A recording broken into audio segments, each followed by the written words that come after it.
Personal notice, danger's my stock and trade. If the job's too tough for you to handle, you got a job for me, George Valentine. Write full details.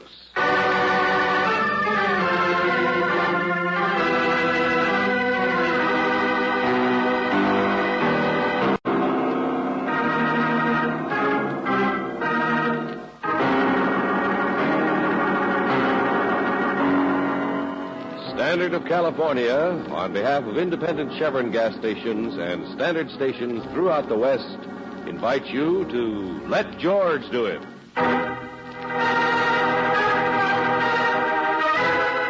Every shot counts. Another adventure of George Valentine.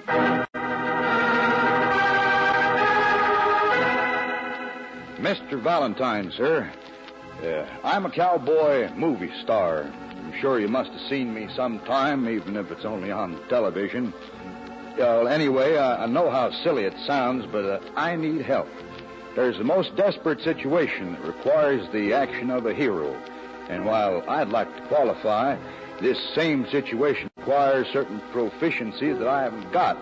Notably, there's a mystery. Mysteries aren't my longest suit.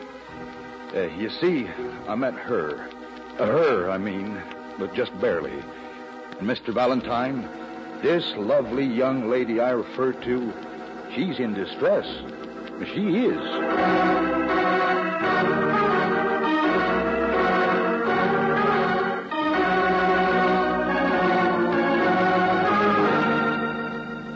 But, Mr. Disbrow, in your letter you didn't tell us. Daphne.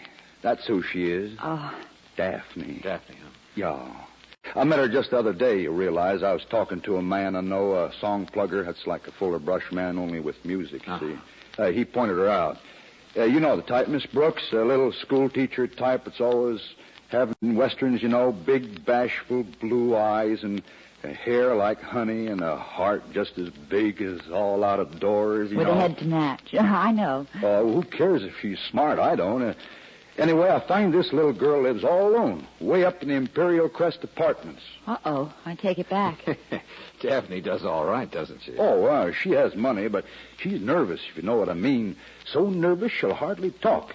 And afraid? Oh, yeah, I think somebody's watching her up there. Well, I'm not surprised. A big bad wolf, maybe. Me? No, this is different. No. It is. She didn't even want to meet me, and most women do. Oh, now look, cowboy. Yeah, and today when I tried to talk to her on the street, even after I'd been properly introduced, she just walked away. So am I. Now, wait a minute, Mr. Valentine. Now, she wanted to talk, and she would have, if the man she walked away with hadn't been carrying a gun. Oh. So maybe it is a case, huh? What man? Bigger than both of us. Black hair and sour face. Her husband, maybe. No, she told me she wasn't married. I don't know who he is, but she's afraid of him, all right. Uh-huh. And what do you want me to do, scare him away? No, figure it out, Mr. Valentine. Meet her. Protect her before something worse happens. And then let me know before it does. No, I see. That's it. I do the dirty work, hand you the answers, and then you step in to scare away the rustlers. And win the girl, of course. Well, that's right, honey. And having keep my public name intact, my fans and all, you know, I'm a beautiful patsy. Okay, partner. But don't think you got a corner on the market.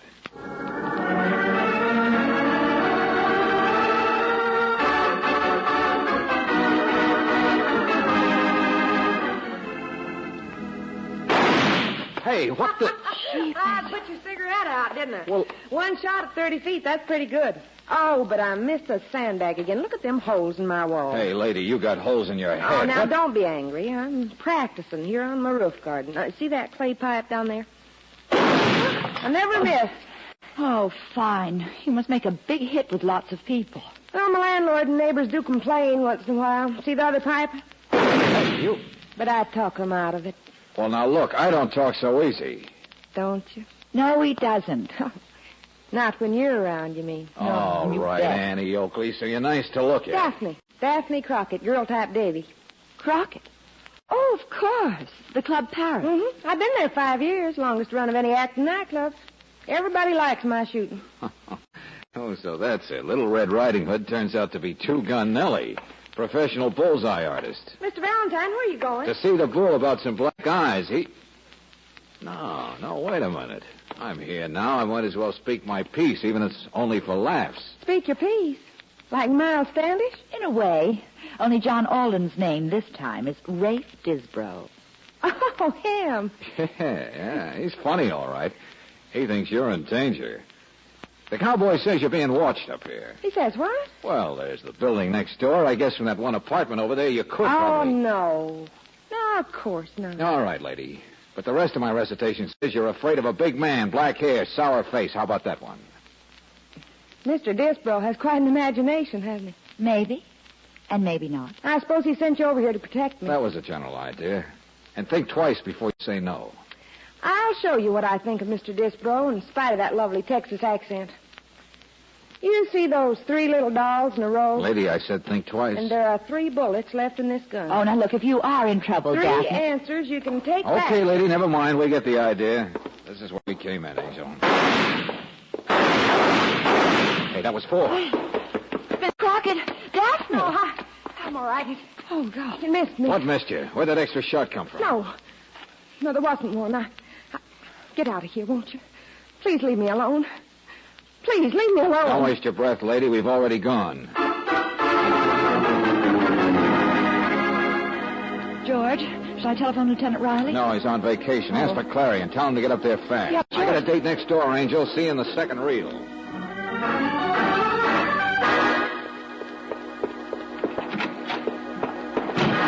There's a card outside this apartment. Says R.C. For you, him? I don't know. Are you? Now, look, Bright Eyes, I want What's the look? A guy comes busting in, upsets my equilibrium. I'm teaching myself canasta. Now go away. All right, don't mind me. I won't tell if you cheat. Your manners get worse. The door's back that way. Remember? Yeah, just call me a building inspector. Come to take a look at your window, that's all. Don't fall out. Yeah, this is it, all right. The only apartment from which you can see the roof garden. You don't say. The only apartment from which you could take a pot shot at a woman across the way there. Sit down. Maybe we could both learn canasta. You always wear a hat when you play cards? Sure. What woman? What's it cover up? Black hair to match your sour face? I said what? We don't like each other much, do we? Daphne Crockett. I was there when it happened. Now we like each other less, huh? I don't know. Friendship begins slow sometimes. Sit down, will you? I'll deal out a few. What do you use for chips? The bag there? Huh? The black bag there by your foot. The one you're trying to keep me from seeing. A real observant boy, aren't you? Oh, wait a minute. I can see your hand when it starts to move, so stop moving it. I'm dealing this, Inspector. Oh, no, you're not. You're... Too bad nobody can argue with a blackjack, Inspector. We might have had a nice little game.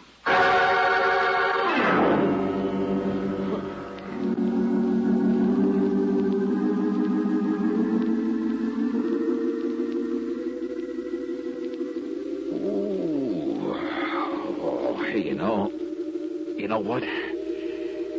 Everybody's got the atom bomb. Oh, George, your head hurt. Shall I tell you what hit you, Valentine? No.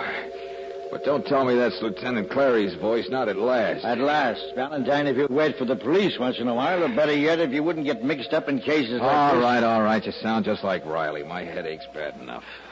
His name was Curly. Curly Blackson, the strong boy, wanted for ducking out of prison back east. Yeah, what was he in for? He was serving time for shakedowns. He was a blackmail artist. Blackmail? Hey, is there a little black bag still around here anywhere? Never mind, of course. No, there isn't, George. And this Curly may have been the man Rafe saw once with Daphne, but I don't think he took the shot at her across the way. He didn't talk like he did. Not to mention the small fact he had a gun, but it was still loaded and hadn't been fired for some time. Say, you know an awful lot, don't you, Lieutenant? Come on, wake up. Open your baby blue eyes wide. Huh? Oh, I get it. Curly's dead, huh? Mm-hmm. I know I didn't do it. No. You just slept through it, that's all. First you get mixed up in it, but then when you might be useful, you take a rain check while Curly takes a bullet. Bullet? One shot, clean as a whistle, right through the heart, from a short distance. Yeah. And he was armed. Somebody outdrew him or surprised him. And a marksman, too, huh? Or a markswoman. Yeah, where is she? Where is she? Where do you think she is? Gone, of course. And while we look for her, there was all the time in the world for this to happen. All the time. Listen, take it easy. Hey, somebody's coming. Yeah.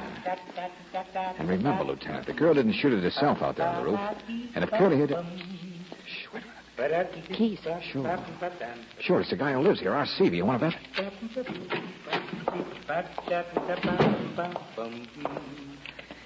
All right, friend, that's enough music. You can notice us now. Grab him. Okay, put down that stick, Buster.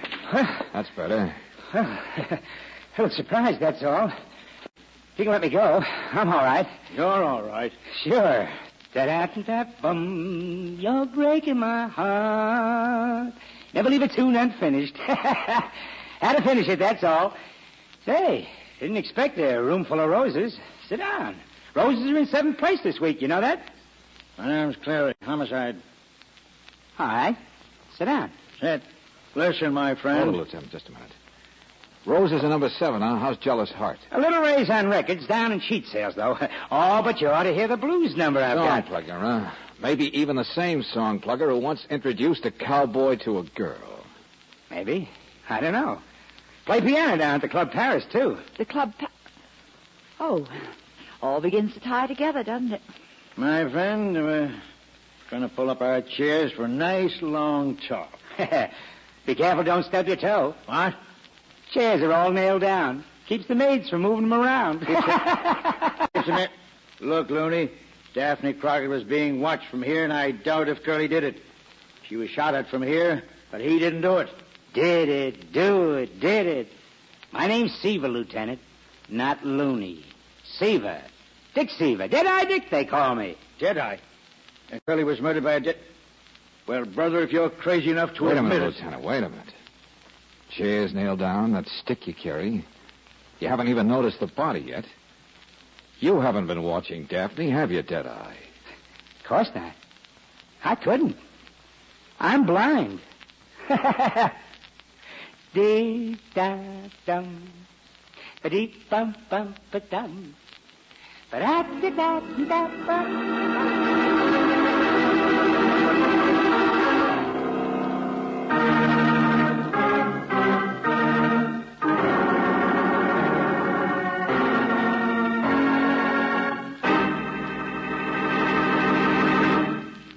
We'll return to tonight's adventure of George Valentine in just a moment.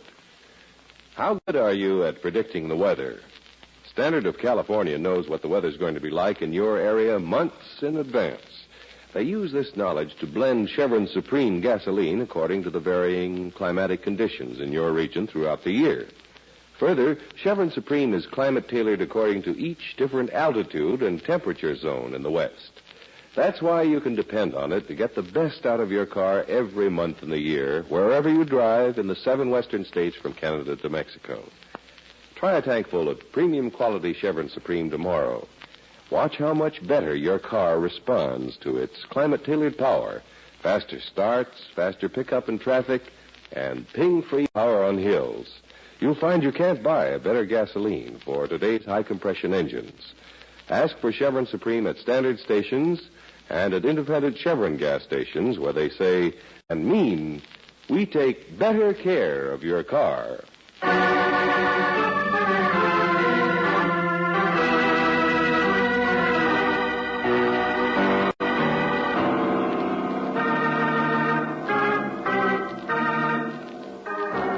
And now, back to tonight's adventure of George Valentine. Murder by a marksman. Yes, the big dark-haired, sour-faced guy, Curly Blackson, was killed by a single neat shot aimed directly at his heart. The only trouble is it happened in the apartment of a man who was blind, Dick Seaver. Across the way, however, lives a girl who was afraid of Curly, Daphne Crockett, and Daphne can really shoot. But if your name is George Valentine, you also remember that Daphne was once shot at. And while the police go looking for her, you go to see the man who talks as though he'd seen too many of his own movies, Rafe Disbrow. Gosh, Mr. Valentine, that's all I can say is, gosh. Well, you should try harder, Mr. Disbrow. Usually there's just good men, the bad men. And the little school teacher in between, I know. Well, this isn't the plot of a Western. But why you really wanted us to meet Daphne, you didn't say. So suppose you start saying, Buster, right now. Why? I told you she was in distress. Are you being blackmailed, cowboy? Uh-huh. That was Curly's business, you know. And I saw a little black bag once. Blackmailed, I said. No, not me. Not you? Well, I'm always cautious about those things, but... Well, Daphne, she has another suitor besides me, is Mr. Michael J. Martin. Martin? Yeah, one of those millionaire fellas. But this is strictly confidential, you understand. And you figure Martin's a better sucker than you are, huh? Oh, well, he is a married man, you know, and I have never taken that step. Uh-huh. And you really hired us to look into Daphne because you were afraid she was going to knock you over, too. Oh, no, Mr. Valentine. You totally misrepresent me. No, I mean nothing of the kind. The little lady is always innocent. Okay, Disbro. When you decide to tell me the truth, let me know, will But you? I am. I'm just a bystander who... Or better yet, let the police know. This is still a murder case, Rafe. And they tell me cowboys are pretty good shots. What? Oh, I'm just a singing cowboy, Miss Brooks. That's the last straw. Now, I'm not proficient except with a guitar. Now, I don't shoot guns. Well, my fans wouldn't like it. Well, listen, I'll show you. Come on, Angel. Let's get out of here. Yeah, I'm on records. They play them on the radio night and day. They drive people crazy. I'll show you. Any station. Hey, what's that? Oh, Daphne. Listen, Mr. Valentine, it's a Club Paris broadcast. Daphne's shooting at. There, you see? She didn't run away. She's there. I told you the little lady is always innocent.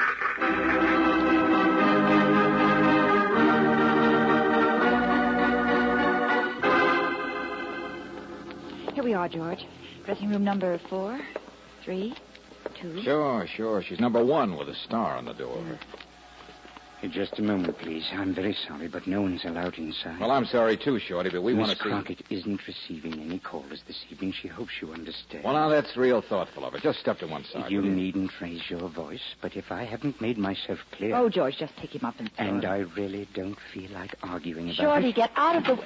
Oh, hello, Mr. Valentine. Goodbye. Oh, no, you don't. Stand still, sister. Well, I've really got nothing to say. Come along, Mike. Hey, get out of my way. Shorty, wait a minute, you. Please don't be difficult, Mr. Valentine. Mac, Fred, Joe. Slow down, I say, will you? Hey, Oh, George. Let go, will you? Bye-bye, Mr. Valentine. Will you? All right, Mac, Fred, Joe, she's gone. You can let go. Sure, don't get sore. Let me brush your coat. The boys, huh? Stagehands, that's all. Don't want to see you getting in trouble. Buster, I'm not the one who's going to be in trouble. Oh, yes, you are.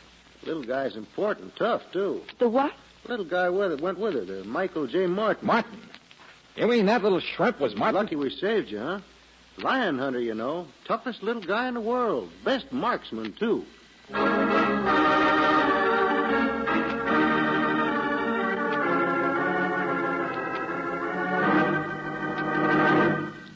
No, Miss Crockett isn't here. Of course she's not here. Don't expect her to show up. I even had one of our own men tailing her, and Martin shook him off, too. All right, so she's not here. You said that, Lieutenant. Little schoolteacher type, caught in the middle. Martin's not much to look at, only 5 feet tall. $2 million you could look at. Maybe blackmail does make sense. I told you that a long time ago. But nothing else means sense.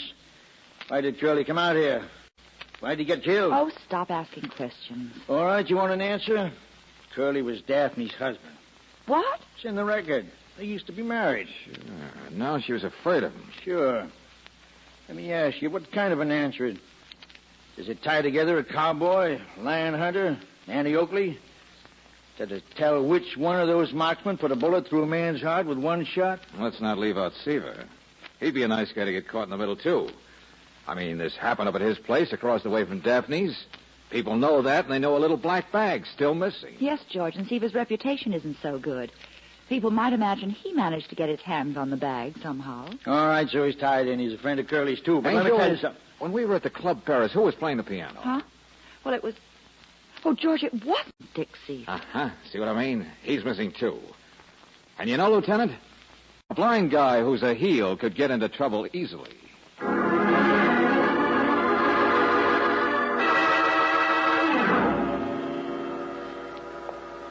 Now his heart's beating. Now he's just unconscious, I think. Come on, Seaver. Come on. Snap out of it now. His door's still open. Somebody must have slugged him when he was running out before he could get away. Oh, Daddy beat me.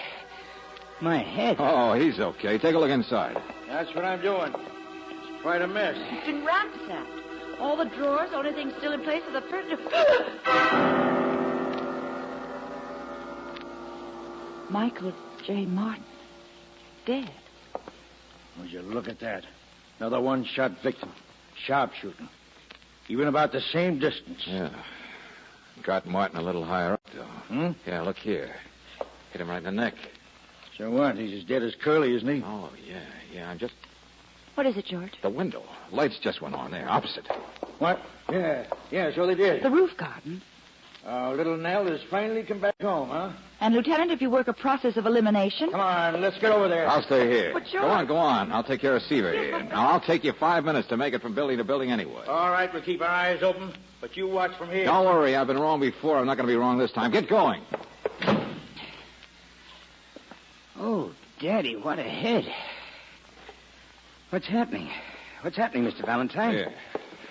Come here now. I'll give you a hand. Thanks. That's my chair for the poker table. Okay, careful now. There she is. Whew.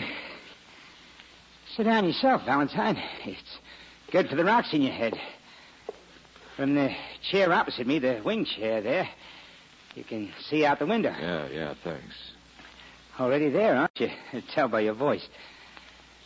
What you doing now? Nothing. Taking off a coat. Take off your coat. Take off your hat. Cigarette? Got some right here on the table. No, thanks. Going into the kitchen now. I bet you can't cook. You've never seen her, huh? Nope, blind since I was 21. Lost him in a stick-up I got messed up in. Stick-up? Nice guy. I've been around. But I'm straight now. She's back on the roof now. Why do you say you're straight, Seaver, when you were all mixed up with Curly? I didn't know he'd taken a hop from prison. He was up here all the time watching his wife, wasn't he? Sure. It's a cinch I wasn't. You were in on the blackmail with Curly, too, weren't you? Somebody must have tipped him off that there was a good touch going, that Martin here was a pushover. All right, so what? What have I got to lose? Conspiracy to blackmail, but everybody's dead. You're right, we can't prove it. I've been around. You're not. What's that? Oh, she's just practicing, that's all. Funny, isn't it? Everybody's a marksman. You know, poor Martin there has a gun in his pocket, too, but he was outdrawn, just like Curly. That cowboy can shoot, too, Mr. Valentine. I don't believe that stuff he says, do you? No, I'm not talking about murder anyway. I was thinking about when Daphne over there was practicing early and somebody took a pot shot and missed. What about it? Well, that couldn't have been a marksman, could it? So it must have been somebody who just stuck a gun out the window and shot to attract attention. You've been around, too, haven't you? You knew somebody'd come running over like I did and find Curly and lock him up. He was a fugitive. Good way to get rid of a partner, huh, Seaver? Well, she's going to work on the clay pigeons now. Good shot. Never mind her. Then what happened? Well, it didn't work, obviously. Curly knocked me out instead, so when you ducked back into the room to pick up the dough in the black bag, you found Curly alive and plenty suspicious. So you had to kill him, I guess. Oh, is that it? Now, how could a blind man do that? Then maybe later Michael J. Martin figured out who'd been in on the blackmail and came up for a little talk. So you had to kill him. Well, I guess you can't be blamed. Lots of people think I'm not really blind, but I am, see? Look at the match in front of my eye. Never mind, skip it. It's because you are blind that I know you killed both of them. Who else but a blind man would shoot two men at the same height? A big man in the heart and a 5-footer like Martin in the neck. What are you talking about? It killed him, didn't it? Like a marksman would? No. Just by luck. Oh, you wanted it to look like sharpshooting, using only one bullet. But, of course, you didn't know how short he was. How could you? And who else but a blind man could have outdrawn those two guys? A blind man they never even think of defending themselves against. Oh, look. Somebody knocked me out and ransacked my place. Sure, you put on a good act, Seaver. You had to, because we almost got here in time to catch you moving his body. You're crazy, Mr. Valentine. I'm blind. I don't even know where people are. You can tell by the sound of a voice, can't you? What? But not close enough to... Tell what chair they're sitting in? The chair that's always in the same place because it's nailed down? Well, come on now. Tell me the rest, Buster. What happens? Have you got a gun rest built someplace under the table, maybe? With a gun where you can reach it when you reach for cigarettes? Is that how it works? Yeah. You'd like to know how it works, wouldn't you? You'd like to know which chair. Well, I'm not going to tell you. I'll show you. It's the chair you're sitting in.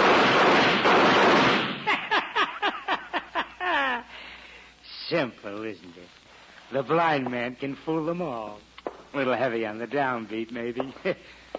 Won't look like a marksman this time. But the coroner won't care. I'll just move him out of the chair and... Valentine, where are you? Where are you? Just where I was, Seaver. Huh? Standing by the side of this chair.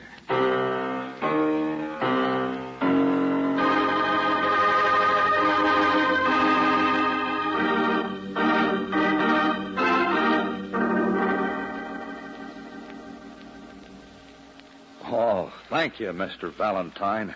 I can't tell you how grateful I am for apprehending that barman. Yeah. He was a little twisted, I guess. George, we've got to be going. Oh, no, wait a minute. I asked you out here to explain about her. Oh, boy, she's really nice. She was afraid of her husband, she was, afraid of what he might be up to. And she wasn't really mixed up much with that rich man, Mr. Martin. Oh, we know, Rafe. You told us. She's a school teacher type. I hope you'll be very happy. Oh, I'm sure we will, Mr. Valentine.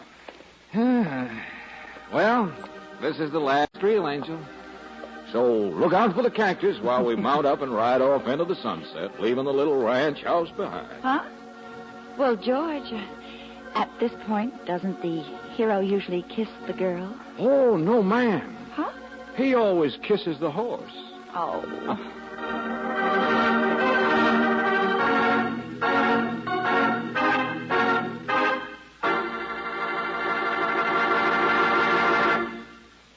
When damage shows up inside your car's engine, it's a little late to think of the wear-saving motor oil you might have used. So let me remind you now, it's a fact. RPM motor oil stops 80% of engine wear. That's the wear that happens after you turn off your car's ignition. Acid-laden moisture promptly moves in on cylinder walls, results in corrosion and rust. But it never happens when you rely on RPM motor oil. For this premium quality oil is specially compounded to keep a moisture-proof film on vital parts at all times. Even though your car stands idle for days or weeks, corrosion and rust can't harm it when RPM is in the engine. Better get it tomorrow for the car you love. Remember, RPM motor oil is first choice in the West because it stops 80% of engine wear. Ask for RPM at independent Chevron gas stations and at standard stations where they say and mean we take better care of your car.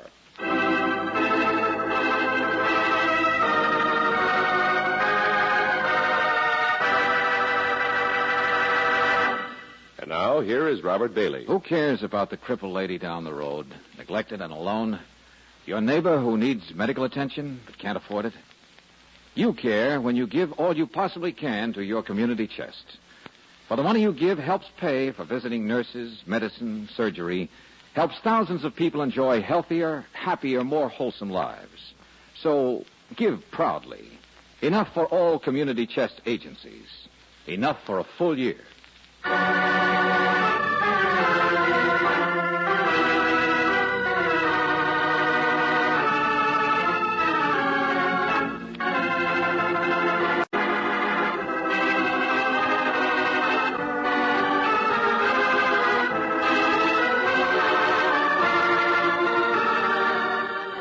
Tonight's adventure of George Valentine has been brought to you by Standard of California on behalf of independent Chevron gas stations and standard stations throughout the West. Robert Bailey is starred as George with Francis Robinson as Brooksy. Let George Do It is written by David Victor and Jackson Gillis and directed by Don Clark. Also heard in the cast were Leo Cleary as Lieutenant Cleary, John Daner as Rafe, Virginia Gregg as Daphne, Clayton Post as Curly, and Walter Burke as Seaver. The music is composed and presented by Eddie Dunstetter. Your announcer, John Heaston. Listen again next week, same time, same station, to Let George Do It.